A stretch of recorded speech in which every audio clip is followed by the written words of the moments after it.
نصائح خفيفة للطلبة المقبلين على المرحلة الجامعية. ركز على الجوهر واترك عنك المظهر. المقصود من كلامي غذوا عقولكم بمطالعة الكتب وتعلم أشياء جديدة، وغذوا قلوبكم بالتقرب من الله سبحانه وتعالى، واجعلوا في يومكم عادات دينية ولو بالقدر اليسير. المظهر يأتي بالدرجة الثانية. جميعنا يعلم أن المظهر الجيد والملابس الجميلة تنعكس إيجابا على ذواتنا، ولكن يجب أن نختار بعناية ما يرضي الله سبحانه وتعالى، ونبتعد عن أي شيء يجلب غضب وسخط الله سبحانه وتعالى. الاهتمام بالنظافة الشخصية والابتعاد كامل الابتعاد عن وضع العطور والمكياج.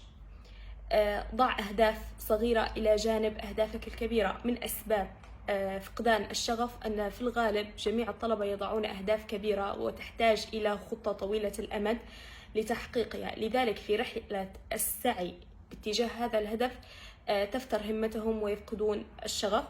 لذلك يمكنك وضع أهداف صغيرة وتحقيقها على المدى القصير، وهذه الأهداف الصغيرة ستساعدك في رحلة السعي نحو أهدافك الكبيرة.